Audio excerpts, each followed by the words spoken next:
Olá, estamos começando mais um PortoCast, que é parte integrante do Encontro Indústria Porto, e hoje recebendo aqui com muito prazer o Mário Povia, que é presidente do IBI, Instituto Brasileiro de Infraestrutura, que a gente vai falar um pouco sobre o Instituto, né, que chegou sediado lá em Brasília, mas com uma importância muito grande, principalmente para nós aqui da atividade logística portuária, né, que complementa aí os nossos projetos, as nossas ações.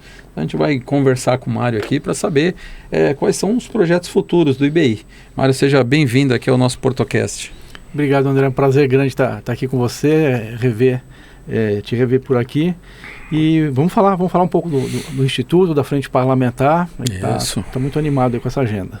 Então, eu fiquei muito feliz saber que você estava lá à frente do Instituto. Primeiro que você é um cara que conhece muito, já teve passagem pelo governo federal, pela iniciativa privada, né? Você entende bastante e é importante ter alguém que entenda desse negócio fabuloso que é a logística, que é a infraestrutura brasileira, né? Porque não há desenvolvimento sem infraestrutura e não tem motivo de fazer infraestrutura se não tiver desenvolvimento. Então são coisas que se complementam aí, que são necessárias ter pessoas com bastante visão. O Instituto ele foi criado há pouco tempo atrás, a questão de 1 ano, né, Mário? Acho que vai completar 1 ano agora, mas já está com uma repercussão nacional, porque eu tenho visto até, inclusive, outros estados já participando, né? Isso, fizemos já 3 eventos de estados lá, a gente chama, né, Pernambuco Day, Piauí Day, e fizemos Santa Catarina Day agora. Vamos ter provavelmente Paraná, Bahia, Ceará, provavelmente está aí no pipeline. Isso tem dado muito certo, esses eventos. A gente leva governador, leva a bancada toda federal do Estado, também as secretarias de Estado. Vamos todos a Brasília e passamos o dia discutindo a logística do Estado, mostrando os potenciais, né, os investimentos que estão em curso, enfim, tudo aquilo que... os desafios e as oportunidades. Basicamente é essa a ideia e tem dado muito certo. Esses eventos têm sido bem legais. E Mário, e o objetivo do Instituto é ajudar o desenvolvimento dessas regiões, né? Porque a gente sabe que é muito importante ter junto a frente parlamentar, porque muitas decisões dependem de decisões que são políticas, né? De pessoas que ocupam cargos públicos, e a frente parlamentar ela tem a força de convocar essas pessoas, convocar muitos departamentos dentro do ministério, ou seja, dentro de alguma autarquia que precisa entender que aquele projeto, aquele determinado projeto é importante para aquele estado, né? Então eu acho que o objetivo do Instituto é esse, né? E a ideia qual que é, André? A gente logo de cara, né, o Instituto tem menos de 1 ano, como você bem observou, né? E a gente já nasceu meio grande, porque assim que nós fizemos alguns ajustes estatutários, né, houve uma adesão em bloco. Então nós temos hoje em torno de 35, 36 mantenedores, né, o que é bastante, porque dentro desses mantenedores há associações que têm outras empresas junto, né? Então tem uma repercussão bastante grande, né? A gente nasceu muito portuário, mas logo nós vimos que não dá para falar em porto se não falar em ferrovia, se não falar em rodovia, enfim, dos acessos todos, né? E também a questão dos aeroportos. Hoje nós temos dentro da frente parlamentar portos e aeroportos. Então a nossa busca agora é por trazer um pessoal mais representativo no setor de aeroportos, né? Já estamos com a ABAR, que é a Associação das Companhias, né? Mas estamos com um namoro aí com a ABR também e alguns concessionários estaduais, né? E sindicatos. Então a nossa ideia também é fortalecer esses outros modais, né, para dar uma representatividade bacana. Já temos também no setor ferroviário a VLI, que também opera em portos, né, mas também opera no ferroviário. Temos conversado também com as associações aí de ferrovias, tanto agora com o modelo privado, né, mas das concessionárias também, e temos agenda comum, né, seja por conta de reforma tributária, alguma coisa. Então, ainda que não sejam mantenedores, né, a gente está muito perto desse pessoal, né? Estamos com a Movinfra lá dentro também, com a BTP, a Abtra está conosco também desde o início, né? A BAC e a Centronave, que são associações que representam os armadores, né? Os armadores também solo estão lá com a gente, CMA, CGM, MSC e Maersk, não é? Então não dá para falar só porto, né? Tem que falar em navegação, tem que falar nos outros modais, e a gente tem essa proposta, né, de eleger dentro do planejamento estratégico, 14 temas. Então, eu brinco que se a gente resolver esses 14 temas, os problemas de logística no Brasil acabam. No Brasil estão resolvidos. Então, a gente tem comitês temáticos discutindo esses temas e alguns subtemas, né?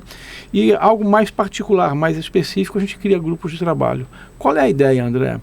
Você está, como eu, assim, há 20 anos aí frequentando seminários Brasil afora, aí discutindo, a gente discute e vai embora para casa. A gente não endereça essas questões, né? Então a gente tem buscado muito no Instituto isso, endereçar, tá certo? Bom, e dessa reunião, que substrato a gente tira, né? Vamos sair com uma carta, vamos sair com um projeto de lei, vamos sair com um conjunto de ações. A gente tem trabalhado muito nisso, de endereçar as coisas para não deixar esse vazio e termos aí providências subsequentes. Eu sempre falo isso, desde que a gente criou o Encontro do Seaport há 3 anos, a gente não pode ir embora do evento sem algo que seja continuidade daquele trabalho, né? Esse ano foi o 2º ano que a gente gerou um relatório que é encaminhado ao governo federal, ao governo do estado, né, com um relatório conclusivo daquilo que foi discutido durante o dia, porque realmente tem que ter uma continuidade e principalmente, né, tanto o governo estadual como o governo federal, ele tem que saber que aquela comunidade que se uniu, ela tem um objetivo, aquilo foi discutido, aquilo foi colocado ideias, foi colocado propostas e gerou um relatório em cima de especialistas, de conhecedores do mercado que sentem a necessidade, né, naquele momento de ter uma intervenção, um investimento ou um planejamento. Então, isso que você falou é fundamental, por quê? Porque a gente tem que ter um propósito, não é? O evento, na verdade, ele é só um dia que todo mundo se reúne para debater. A partir daquele consenso, daquele grupo, é que a gente tem que começar a trabalhar. E eu acho que o Instituto, com a força que vem junto com a frente parlamentar, como você falou, desses 14 temas, resolve todos os problemas brasileiros, né? Que a gente vem nos últimos 20 anos aí com uma defasagem muito grande de investimento em infraestrutura. Eu falo até pela nossa região da Baixada Santista, eu sempre brinco. Sabe qual foi o último grande anúncio de investimento na Baixada? Foi a Petrobras. Lembra quando foi? 2004. Nós estamos em 2024, quase chegando em 2025, e de lá para cá, em 20 anos, não teve grandes anúncios de investimento na nossa região. Então, hoje a gente carece de infraestrutura ferroviária, infraestrutura rodoviária. A gente precisa ter esses investimentos acontecendo porque nós temos aqui o maior porto do Brasil, o maior porto do Hemisfério Sul, e a gente, se não tiver acesso, a gente não tem como escoar. E a gente sabe, né, Mário, você melhor do que eu, que a rodovia Anchieta é uma rodovia de 80 anos, que ela está ultrapassada e principalmente, né, ela está com seu estrangulamento físico com dia e hora para acontecer, né? Mas, assim, vamos aproveitar o teu conhecimento, eu queria saber de você, Brasil afora da Baixada Santista, como é que está os outros portos, eles estão acompanhando porque eu digo que a gente tem 2 momentos no porto, né? Do gate para fora e do gate para dentro. Graças a Deus, do gate para dentro, a gente tem muito orgulho do que tem acontecido, né? Porto bate recorde de movimentação, os terminais bate recorde, isso aqui. Nos outros portos no Brasil tem acontecido isso também? Também. Que bom. Eu acho que, assim, resultado de alguns acertos no passado, né, André? A gente tem que reconhecer. Lá em 93, com a 8.630, foi muito bem endereçada a questão do capital e trabalho, né? Ali também deu uma organizada, né, do que se pretendia, né, dentro do porto organizado e reconhecendo um outro regime jurídico, né, que eram os terminais privados. Alguns acham que em 93 que se criaram os TUPs, erro, né? Lá já havia um decreto em 66, né? Falando de terminais de uso privativo, enfim. Então, sempre existiram, né, terminais verticalizados. O que se deu foi uma outra conotação, né, na lei de 93, já prevendo ali expressamente na lei os terminais, na época, com essa nomenclatura, terminais de uso privativo misto, né? Onde você movimentaria carga própria e de terceiros. Deu aquela celeuma, falou, poxa, mas vai aumentar a carga de terceiros, vai concorrer com o porto público, teve resolução da ANTAC, teve o decreto 6620, fez uma restrição. Isso, em certa medida, inviabilizou alguns investimentos, sobretudo terminais de container, né, que queriam fazer isso fora do porto organizado, mas não só. Por exemplo, se tinha um desarranjo aí que era, imagina um terminal de líquidos, né? Você é, evidentemente, um operador logístico, né? Sim. Você não tem carga própria, você vai prestar serviço para terceiros, né? Você tem no teu objeto social exatamente isso, a logística de granel líquido. Ele não podia ter um terminal dele, não é? Porque não tinha carga própria, né? E a gente precisando de tancagem, precisando de infraestrutura. A lei de 2013 veio corrigir isso, né? E permite hoje, livremente, que você opere tanto dentro do porto organizado quanto fora, as cargas que você julgar que existe demanda. Ou seja, veio com a proposta de dar um choque de oferta no setor, né? O que de fato aconteceu, não sei se lembra lá em 2013, que também acho que foi um outro acerto, mas antes de 2013... e entre 93 e 2013, nós tivemos aí fatos importantes. A criação de uma agência reguladora específica para o setor, né? Isso já coloca o setor num outro patamar de evidência, e depois um ministério, né? uma secretaria com status de ministério para cuidar de portos, né? De lá para cá, eu acho que o setor ganha outra envergadura, né? Ganha uma outra prioridade estatal, né? E começa realmente um círculo virtuoso. Vem ali os primeiros planos nacionais de dragagem, né? Então sobe o sarrafo ali, e em 2013 também. A gente sobe mais um degrau ali em 2013 com essas medidas. E aí veio um tripé em 2013, não sei se você lembra. Era um projeto ambicioso de licitar 159 arrendamentos, né? Havia a questão das prorrogações antecipadas dos contratos vigentes e a liberação dos tupes indistintamente de carga própria.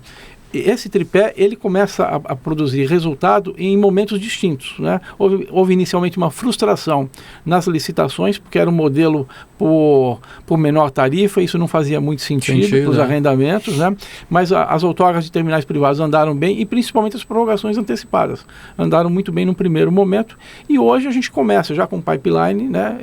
Ver frutos aí também dessas áreas arrendadas. Longe de termos licitados a 159, talvez tenhamos licitado um terço disso, né? Mas vamos dizer, é um processo que está em curso aí e indo bem. Mas, objetivamente, respondendo a tua pergunta, os portos de Oiapoque ao Chuí, reportando recordes sucessivos, e da porteira para dentro, né, bem, né, mas a gente está realmente com dificuldade nos acessos, né? Há um modelo de governança de autoridades portuárias que a gente tem que melhorar, né? Está muito travado isso, e nós temos propostas, né? Tanto a Frente Parlamentar quanto o Instituto. Nós temos um acordo, um convênio, uma espécie de convênio com o Ministério, né? E ali há uma proposta de uma política pública chamada Navegue Simples, né? Que é uma desburocratização e alguns ajustes pontuais para soltar um pouco essa agenda. A gente tem contribuído aí com o governo, levando isso adiante. Não só isso, também questão de hidrovias e aeroportos regionais, questão do querosene de aviação, que a gente acha que essa precificação não está legal. Então a gente tem trabalhado junto nessas agendas prioritárias do Ministério, que verdadeiro parceiro da gente. O ministro Silvio tem ido muito bem aí, está buscando, né, tocar essa agenda das hidrovias, principalmente também, que é outra questão. A gente precisa converter os nossos rios navegáveis em hidrovias, né, e colocar um gestor ali, né? Acho que o grande problema hoje, se a gente conseguir colocar um gestor na hidrovia, é meio caminho andado. E aí o ótimo é inimigo do bom. Vamos pôr o gestor primeiro, depois vamos buscar subir o sarrafo aí com as dragagens, com a navegação noturna, navegação o ano inteiro, na cheia, na seca, enfim, com sinalização, com segurança, safety e security para as cargas, né? Acho que isso a gente pode ir conseguindo com o tempo. O importante é começar a deslanchar, saber, afinal de contas, quanto custa isso, né? Se tarifa paga, se tem que colocar um parceiro privado ali e pagar um OPEX para ele ali como parceria mesmo, com o dinheiro público. Mas a ideia é ter esse diagnóstico e tocar essa agenda, e acho que a gente vai bem por aí. É um pouco disso, né, que o setor portuário desfruta hoje, de medidas corretas, mas repito, a questão do acesso, e você cita bem aqui a terceira descida de Santos, mais do que necessário, já passou da hora, né? Então tem que concluir esses estudos, esse projeto, tem que começar essas obras, né? E eu não sei nem se a terceira é suficiente, porque quando estiver pronta a terceira, a gente vai precisar da quarta. Se não é o caso de a gente já pensar em fazer esses dois projetos aí. O Brasil não tem o hábito do planejamento, né, Mário? Você já viajou bastante comigo visitando portos do mundo. Eu me recordo sempre em 2008, no porto de Vancouver, no Canadá, quando apresentaram o planejamento de 50 anos, e eu falei, puxa, 50 anos? E aí o gestor falou, pô, mas é matemático, né? A gente tem que saber aonde que a gente vai chegar, de que forma a gente vai chegar, né? De que maneira a gente vai chegar, e realmente planejamento para ser executado, porque envolve licenciamento, envolve desapropriação, envolve recurso que o governo tem que preparar para isso. Então, realmente, eu acho que no Brasil a gente não veio, e a gente hoje sofre uma lacuna, que eu digo assim, de incompetência dos últimos anos, porque, por exemplo, os Estados Unidos, ele coloca 8% do seu PIB em obras de infraestrutura. O Brasil, nos últimos anos, não colocou 0,5%.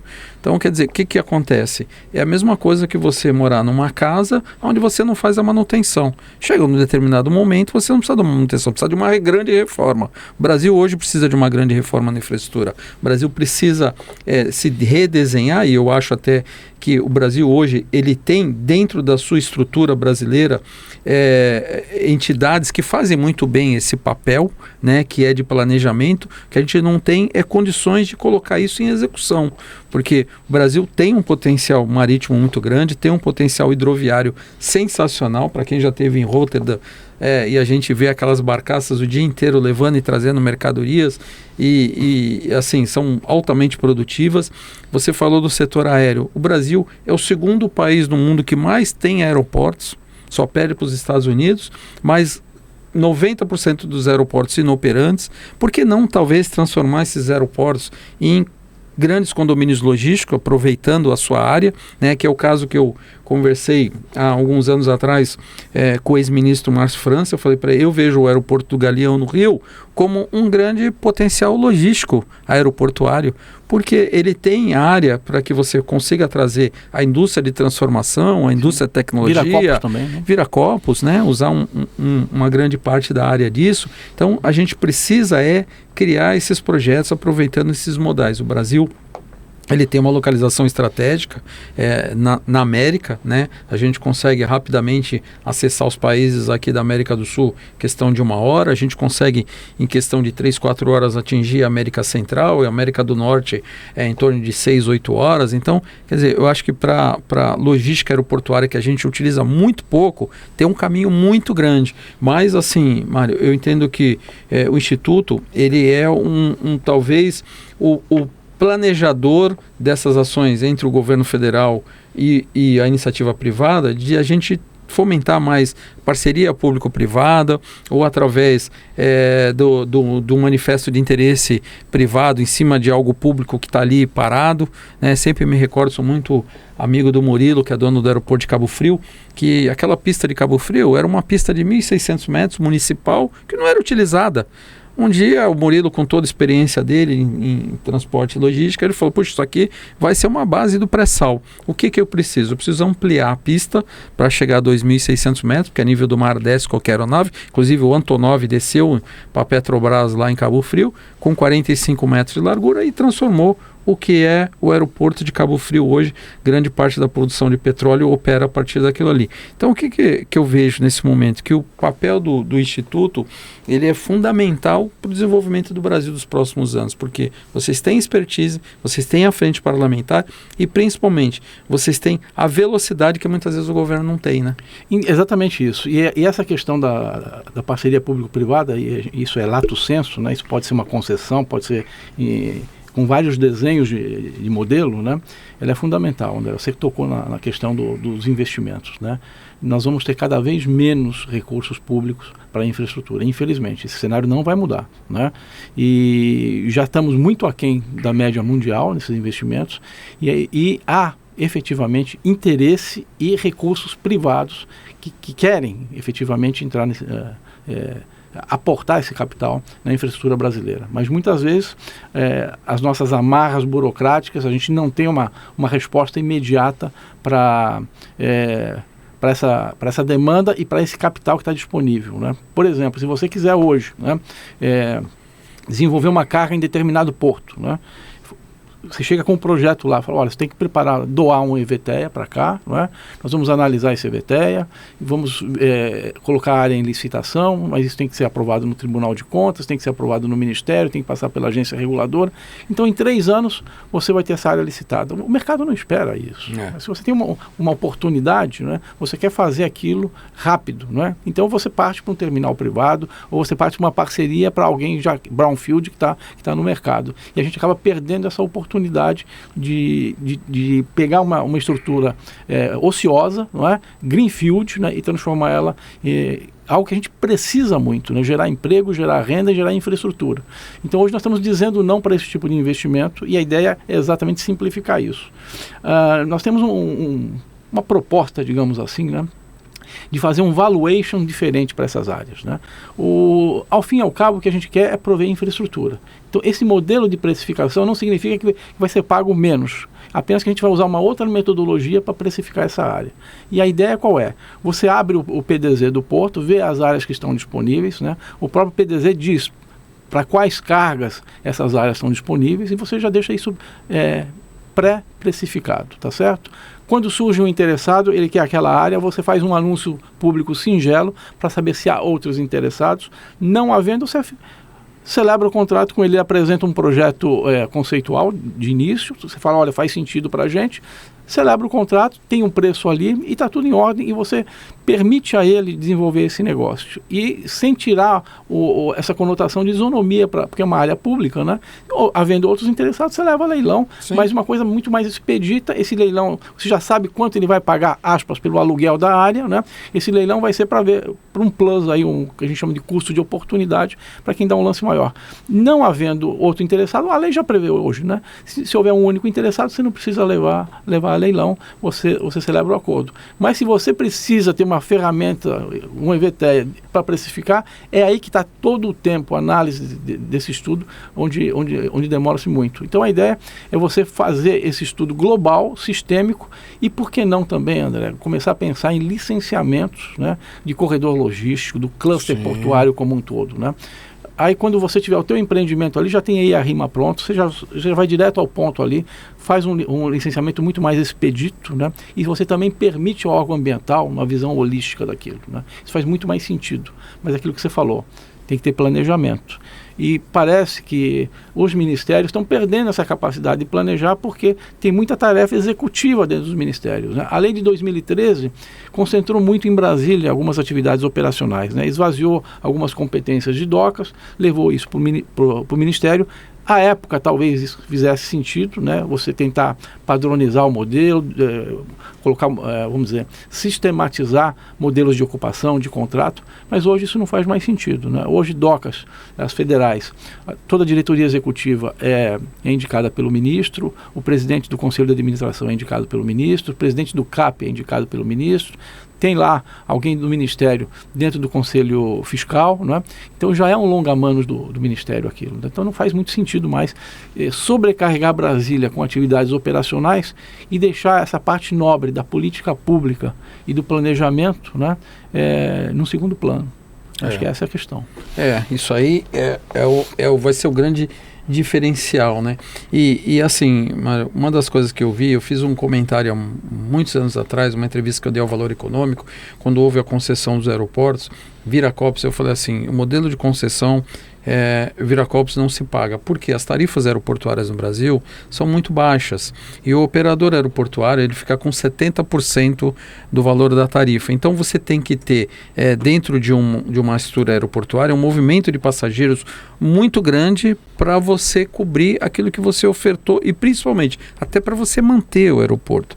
Então uma das maneiras que eu sempre vi de viabilizar um equipamento aeroportuário é você agregar valor dentro daquele equipamento. É você levar lá para dentro a atividade logística, é você levar para dentro o centro de formação de mão de obra, de manutenção de aeronaves, inclusive de educação, né, de qualificação de mão de obra. Por quê?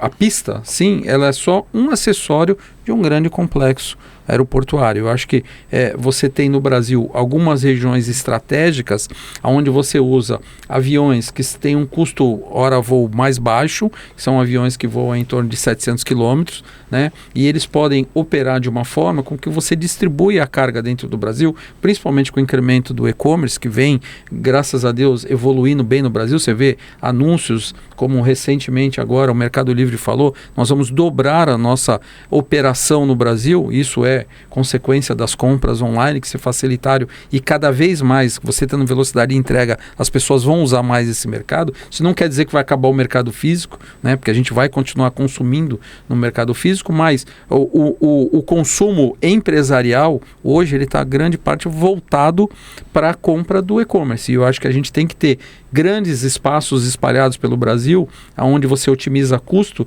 versus distribuição na operação, que você tem equipamentos muitas vezes ociosos por parte do governo, que o governo não sabe nem o que fazer com aquilo, né? Então, eu acho importante o trabalho do Instituto de fazer esse mapeamento, esse olho em cima disso e transformar em oportunidade, porque quando chega o investidor ou quando chega o próprio Mercado Livre, através de algum parceiro, fala, puxa, eu quero naquela região, você fala, pô, tá aqui, pronto. E a questão inclusive que você falou de às vezes fazer um pré-licenciamento, ou uma pré-autorização, ou uma cartilha daquilo que tem que ser feito, porque isso, Mário, é que faz a diferença, principalmente na região da Baixada Santista, dos investimentos, né? A gente vê muitas vezes, e eu há 19 anos atrás, quando comecei a fazer o licenciamento do Andaraguá, eu sempre falei assim, eu gostaria muito que o licenciamento fosse feito a 4 mãos. Governo estadual, que é o órgão licenciador, governo municipal, que é aquele que permite a lei de uso e ocupação de solo, o empreendedor, e o Ministério Público, que tem a função de fiscalizar todo esse processo. Então, se você tem a oportunidade de já fazer de uma forma com que isso seja pré-aprovado, desde que seja cumprido aquilo que foi estabelecido, nossa, isso vai dar um diferencial muito grande de investimento no Brasil. Muitos grupos internacionais vão ver o Brasil de uma outra forma do que eles veem hoje. Eu acredito muito nesse modelo, de já trazer o Ministério Público para as discussões desde o início, né? Até para você entender um pouco, né, da lógica do Ministério Público. Porque não raro, André, você sabe bem disso, né? Esses licenciamentos duram 2, 3 anos, né? E no dia seguinte você está estourando a champanhe para comemorar o licenciamento, vem ação civil pública. E sai a liminar em 1, 2 dias e esse licenciamento fica aí suspenso por mais outros 2, 3 anos, quando você não consegue mais trazê-lo de volta, né? Então, eu acho que a ideia é exatamente essa, é trazer o Ministério Público junto, fazer uma construção coletiva disso, né? E também uma visão, né, André, de que não fazer, né, também é um prejuízo, né? Muito porque grande. Evidentemente que qualquer obra gera um impacto ambiental, né? Você vai ter que ter uma supressão de vegetação, você vai mudar um pouco, né, as condições naturais da área, né? Agora, e não fazer, né? Se você não faz um porto, né, você vai deixar essa logística no rodoviário, né, queimando óleo diesel, né? Você não traz essa carga pela ferrovia, não dá autorização, a licença ambiental para a ferrovia. Como é que essa carga vai escoar, né? E o ser humano, né? Onde é que você gera emprego, gera renda, gera melhor qualidade de vida, né? O meio ambiente tem que olhar tudo isso. Sim. Né? Acho que essa questão da sinergia, né? Do desenvolvimento socioeconômico a partir de uma infraestrutura, né?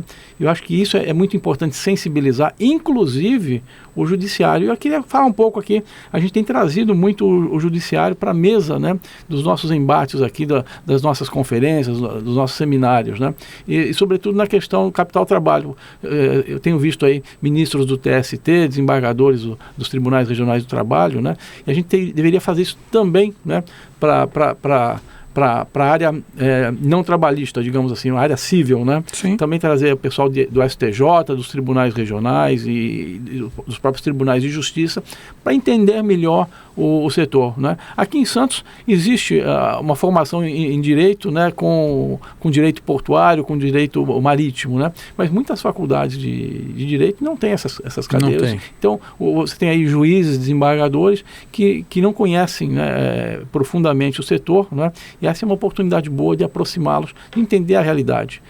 A gente tem uma agenda que ela é totalmente convergente. Ninguém quer investir em infraestrutura em detrimento do meio ambiente. Não, ninguém quer deteriorar as condições de trabalho. A gente quer ir junto disso. Né? Então, acho que essa convergência, essa sensibilização, ela é necessária e a gente quer contribuir nessa Exato, agenda. Né? Nenhum empresário, eu sempre falei isso no curso do licenciamento do Andaraguá, né? Eu falei assim, primeiro que a gente quer sempre ter um case de sucesso para mostrar, poxa, a minha empresa está aqui, fez certo e é um projeto de sociedade, porque uma das coisas que eu sempre falei, Mário, é o seguinte, me dava muito orgulho quando era garoto de passar nas ruas de Santos e ver aquelas pessoas uniformizadas esperando o ônibus da Breda para ir trabalhar na Cosipa. Eles tinham orgulho de ser cosipano. Por quê? Porque aquela empresa, ela pertencia a todos nós. Não era uma empresa que pertencia ao governo, a qual as pessoas viam como inimigo. Não, as pessoas viam sempre a empresa como uma empresa que gerava valor para nós, para a sociedade, trazia dinheiro para o comércio. Então, isso, ao longo dos tempos, a gente foi perdendo, né? E eu sempre falei assim, o meu dia mais feliz será o dia que a sociedade entender que aquilo é necessário, né? E a gente, logicamente, quer fazer da melhor forma com que a gente minimize os impactos. Lógico que qualquer intervenção há um impacto ambiental, seja de uma maneira ou de outra, nem que seja um impacto sonoro, um impacto de ruído, alguma coisa ele vai ter uma intervenção, mas a gente precisa minimizar e principalmente, né, a gente precisa ver de que forma a gente consegue melhorar o caso.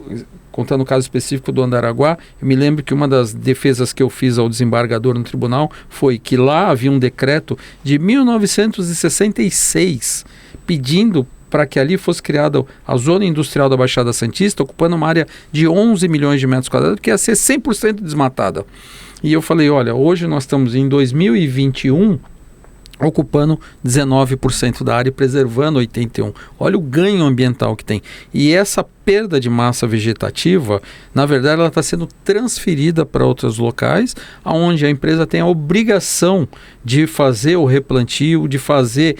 nós doamos muitas mudas para a Unesp, para a Unicamp, para a USP, e essa vegetação ela vai ser recolocada em outro lugar e muito maior. Nós vamos ter ganho de massa vegetativa e não perda. Então, é importante você fazer esse trabalho, mano, é importante você fazer, principalmente se tiver oportunidade com o judiciário, de mostrar para eles que realmente a gente tem a necessidade. Eu acho que o Brasil vive um momento, não por competência, mas por situações globais que levam à oportunidade do Brasil de ser o novo celeiro de investimento, né? Grandes indústrias migram pelo mundo com medo do transporte, com medo dos piratas no mar, com medo do transporte por terra, com medo da falta do gás, que hoje países brigam por uma falta de gás. E eu acho que o Brasil vive um momento que é se colocar, tá pronto para o mercado e falar assim, olha, eu estou aqui, pronto. O que a gente precisa é ter a lição de casa feita. Eu acho que vocês hoje têm essa oportunidade de fazer essa transformação. E comunicar melhor, né, André? Comunicar. Eu estava, inclusive, ontem na CNT com o Walter, né? E estava falando para eles um pouco de um projeto que a gente tem de comunicação, né? E sabe, projeto de comunicação, mídia é muito caro, né? O Instituto não vai ter recursos, nós vamos ter que fazer parcerias para isso, mas a gente quer fazer para a logística, né, alguma coisa parecida com o AgroEtec, o AgroEpop, né, para a gente mostrar, né, sabe, o teu produto que está chegando na tua casa ali, né, vindo do e-commerce, né, o que tem por trás disso, né? O que rodou isso, né? Isso mexeu com eu usei uma frase há muitos anos atrás, sim, que inclusive o Ricardo, que era o presidente da BTP, gostou. Eu falei assim, o porto é top. É isso aí. Né? Acho que realmente vai nessa linha mesmo. Tem alguma coisa de infra forte, né? Alguma coisa nesse sentido, né? E a ideia é exatamente essa, a gente montar uma campanha, né? E mostrar o que está uma fruta importada numa gôndola do supermercado, né? Que caminho ela percorreu, exato, o pacote que você recebe em casa do e-commerce, né? A cadeia do trigo, a cadeia da soja, né? De onde vem esse produto, o que está por trás disso. A gente também mostrar um pouco para a sociedade, né, o que é, né? Há impacto, o porto tem ruído, o aeroporto tem ruído, né? A ferrovia às vezes impacta a mobilidade urbana, mas tem uma coisa subjacente a isso, né, que é de interesse público, né, que é de interesse da sociedade, mas que às vezes não aparece. E acho que cabe a gente também mostrar um pouco disso. Mostrar. Né? Eu acho que é importante.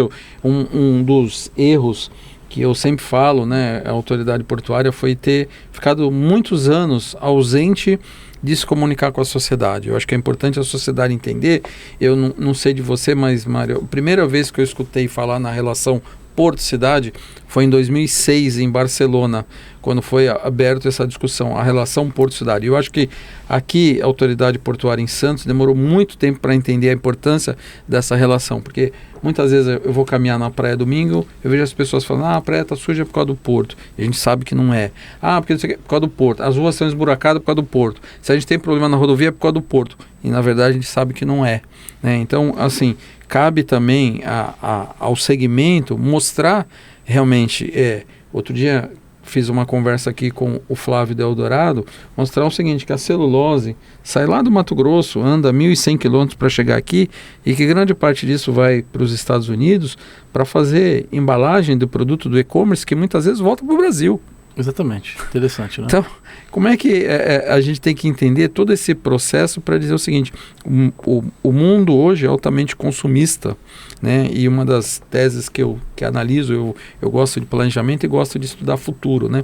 E me preocupa quando eu vi a queda da população nos próximos 50 anos ter uma curva vertical descendente, mas por outro lado, a curva ascendente do consumo humano, ela é da mesma forma de vertical. Então, teremos menos pessoas daqui a 50 anos do mundo, mas essas pessoas consumindo cada vez mais. E o consumo gera o quê? Produção. Exato. A gente tem que ter a produção para poder abastecer. Você imagina hoje você viver sem um aparelho de telefone celular. Há 30 anos atrás, você falava, eu vivo sem. Hoje você não vive. É verdade. E algumas outras questões que você tem dentro da sua casa, na educação dos filhos, no automóvel, né? Então, assim, eu acho que realmente o momento é importante, o momento é crucial para o nosso futuro, né? E eu acho que vocês têm um papel, hoje eu digo, fundamental para mostrar isso. Mostrar a necessidade de conversar com o judiciário, necessidade de falar com os investidores, de estabelecer projetos e principalmente, né, de ser aquele elo de ligação entre o público e o privado. Exatamente. Inclusive o Congresso, né? Sensibilizar também os parlamentares, né? Que muitos também não conhecem, né, a atividade logística. A gente tem buscado, sobretudo, nas comissões especializadas, né, em infraestrutura no Senado e viação e transporte na Câmara, né, mostrar o que está acontecendo, né, aproveitar essa capilaridade, porque hoje as audiências são todas transmitidas, né, e também no dia a dia, né, nos gabinetes dos parlamentares, conversando com as assessorias e tentando também fortalecer a própria frente, né, trazendo para dentro do Instituto, né, essa agenda, né, mostrando aos parlamentares nos projetos de lei a importância de levar adiante, de ter uma lei ambiental que também proteja, né, os técnicos que licenciam isso, né, porque é muito complicado você assinar, dar um parecer favorável numa licença e no dia seguinte você está no polo da ação civil pública. Exatamente. Né? Aí você começa a ter o apagão das canetas, né? Então a gente tem que começar a trabalhar. Vou conversar com você, né? que você sabe o detalhe, né? Uma das coisas que eu sempre escutei é isso. Pelo sim, pelo não, eu vou pelo não, porque amanhã eu estou no polo passivo da ação. Percebe, quer dizer, a dificuldade que é isso, né? A gente reclama, tem um ativismo, né, ambiental dentro do órgão, às vezes não é isso não, né? Às vezes são questões como essas, né, que levam o princípio da precaução, né? Olha, na dúvida não, né? Quando na verdade, na dúvida deveria ser sim, né? E esse tempo de resposta também, André, é sim, não ou talvez, não pode demorar 3 anos, um sim, não ou talvez, tá certo? Exato. Isso tem que ser uma coisa mais expedita, 60, 90 dias, falar, olha, cara, melhora esse projeto aqui, eu preciso dessas informações adicionais, vamos conversar, deixa eu entender melhor isso, né? Um pouco do servidor público, né? Tem que ter esse envolvimento com o projeto, né? Não é um projeto seu, é um projeto para a sociedade, é um projeto de infraestrutura, né? É claro que tem alguém ali colocando o seu capital, tomando risco, né? Querendo ter lucro e está tudo em ordem, é isso mesmo, né? Mas a gente tem que entender que aquilo tem uma repercussão social importante, né? E o servidor público é fundamental nisso, que ele se sinta parte numa engrenagem nessa máquina, né? Então, acho que essas coisas que a gente tem buscado difundir, digamos assim, e acho que a gente está num caminho bom, né? Mas eu repito, André, o cenário, se ao mesmo tempo nós temos muita oportunidade, né, e muita coisa boa acontecendo, a gente tem desafios no outro lado da balança. O Brasil deve entrar para a OCDE, finalmente, acho que está bem maduro. Sim. Isso vai nos levar a ter mais trocas com o mundo, né? apesar de grandes exportadores, um grande exportador de commodities, e o Brasil é, né? Inclusive importador de outras, né? A gente importa muito malte, trigo, fertilizantes, enfim, né? Mas na parte de produtos industrializados, a gente ainda é uma economia muito fechada. Tanto para exportar quanto para importar, né? Essa lógica deve mudar com a entrada do Brasil para a OCDE, essas amarras, né? A gente tem um acordo de facilitação comercial aí em curso, né? A Receita Federal está dando um show aí com a do INPE agora, vai realmente começar a fazer desembaraço sobre águas, a gente vai dar uma dinâmica para o comércio exterior brasileiro fantástica, né? Então tudo isso, né, tem uma repercussão e a gente deve aumentar as trocas com o exterior, né? Daqui a 10 anos, André, esses leilões de óleo e gás aí vão começar a produzir. O Brasil vai ter níveis de produção de óleo e gás dos países da OPEP. Isso vai demandar o quê? Atividade portuária. Né? Seja de apoio marítimo, seja apoio portuário, seja de tankagem, enfim, né, de ship to ship, vai demandar. Nós temos hoje ferrovias de norte a sul, de leste a oeste, prorrogações antecipadas nas concessões, muitos investimentos ferroviários, um novo modelo de exploração do setor ferroviário com autorizações, ou seja, vamos ter essas ferrovias azeitadas aí também no médio prazo. Vai para onde? Porto. Né? Energia limpa, né? Eólica, fotovoltaica e mesmo térmicas a gás para disparar quando tiver crise hídrica. Esse pessoal está onde? Nas adjacências do porto. Vamos exportar hidrogênio verde a partir de energia limpa? Vamos. Aonde? Nos portos. Então veja que as coisas seguem essa linha. Retomada da indústria naval. A gente tem hoje estaleiros que pararam a atividade de produção de navios, estão movimentando cargas hoje. E isso tende a voltar a produzir embarcações, a gente vai perder essa capacidade. Então, mais uma outra questão. Estamos há 10 anos virando PIBs aí medíocres, né? A gente não cresce fortemente. Vamos retomar o crescimento? Vamos. Em algum momento a gente vai virar essa página aí, tá certo? Já temos o desemprego caindo, a inflação está sob controle, juros devem cair no médio prazo, e a gente vai para onde? Para crescimento econômico. Cada 1% do PIB, a gente cresce 2,5% a 3% em movimentação portuária. Então veja que o cenário é extremamente desafiador, né? E nós vamos ter que dar um jeito nisso, tá certo? E como é que a gente vai fazer? Bom, vamos usar tecnologia, fazer mais com o mesmo, mas cada terminal portuário adicional, eu preciso de 5, 10 anos para colocar de pé, não é? Então, veja que muita oportunidade, muita coisa boa acontecendo, mas muitos desafios na mesa. O momento é de decisão. Olha, tomamos uma aula aqui hoje com o Mário Povia, sempre um prazer muito grande quando eu encontro e conversar com o Mário, que eu sempre aprendo bastante. Mas, Mário, queria dizer que é um prazer sem tamanho te receber aqui, falar do Instituto, falar da frente parlamentar, colocar aqui o nosso PortoCast à disposição sempre que você estiver por aqui, da gente conversar, falar sobre isso. Eu sou um cara amante da logística, né? Sempre falo, a logística é algo que eu uso todos os dias para tudo, até brinquei agora há pouco, até para supermercado eu uso logística, distribuição de peso de carga, tudo na minha cabeça envolve logística, né? Então, eu vou dizer para você que foi um prazer muito grande te receber e te agradecer demais a participação. Obrigado, André. A Frente Parlamentar de Portos e Aeroportos, que é presidida, inclusive, por um santista, né? Pelo deputado Paulo Alexandre, né? Está em franca expansão, a gente tem buscado aí uma base parlamentar sólida, de qualidade, né, com parlamentares que têm no DNA ali a infraestrutura, né? Então a gente está construindo uma base parlamentar bastante sólida, né? Estamos com mantenedores, né, no Instituto Brasileiro de Infraestrutura que acreditam naquilo, né? Então eles constroem o Instituto com a gente, né? Nós temos 5 pessoas no Instituto hoje, né? Tem o Nicola comigo na diretoria, né? Depois nós temos lá um jornalista na comunicação, uma recepcionista e uma secretária, né? É isso que nós temos lá hoje. Mas funciona muito Mas bem. Isso com a ajuda, né, buscando a estrutura dos nossos mantenedores, né? Buscando essa pauta, né? E construindo uma agenda, né? Fizemos uma agenda de dragagem essa semana, na terça-feira. Também saímos com esse endereçamento, com algumas questões tributárias relevantes, cobrando também um pouco do planejamento setorial que a gente está falando, né? Bom, o que a gente quer da dragagem, o que vai acontecer?